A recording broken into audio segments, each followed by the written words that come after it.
బోడుప్పల్ అశోక్ నగర్లో నిర్వహించిన హిందూ సమ్మేళన కార్యక్రమంలో శ్రీనివాసానంద స్వామి మరియు చావలి శివకామేశ్వర్ రెడ్డి పాల్గొని ధర్మ ప్రబోధం చేశారు. సమాజంలో పెరుగుతున్న అనైక్యత, హింస కారణంగానే ఆధ్యాత్మిక గురువులు జనవాసంలోకి రావాల్సిన పరిస్థితి ఏర్పడుతుందని వారు ఆవేదన వ్యక్తం చేశారు. మన పూర్వీకులు అందించిన నలంద, తక్షశిల వంటి విజ్ఞాన సంపదను, సనాతన ధర్మాన్ని కాపాడుకోవాలని కోరారు. ముఖ్యంగా సమాజంలో స్త్రీలను గౌరవించే సాంప్రదాయాన్ని కొనసాగిస్తూ వారిపై జరిగే అఘాయిత్యాలను అరికట్టాలని పిలుపునిచ్చారు.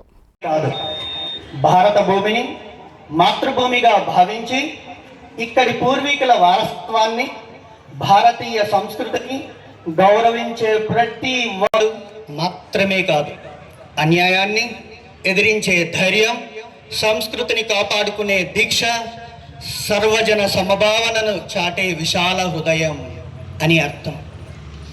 హిందూ ధర్మం సర్వే భవంతు సుఖినః, సర్వే సంతు నిరామయాః, సర్వే భద్రాని పశ్యంతు.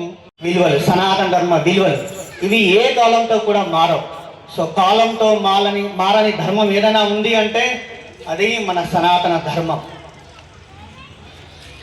ఈ సనాతన ధర్మం హిందూ ధర్మానికి మూలమై ఎప్పటికీ నిలిచే సత్యాల సమాహారం.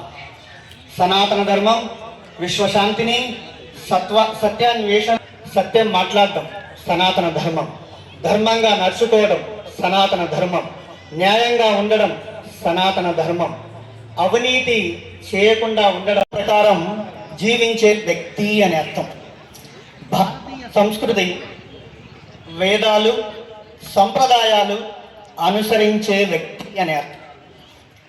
సింధు నది నుంచి హిందూ మహాసముద్ర నాయకులు చాలామంది మాట్లాడుతుంటారు. చాలా బ్రీఫ్గా, క్లుప్తంగా మీకు చెప్పాను. ఇవి పాతకాలపు విషయాలు కావు, ఇవే నిజమైన విజయ సూత్రాలు. ఏ కాలమైనా, ఏ తరమైన టీచర్ పనిష్మెంట్ ఇచ్చింది, శిక్ష వేసింది. కానీ టీచరు ఆ పిల్లవాడిని చూసి ఒక మాట చెప్పింది, నువ్వు జీవితంలో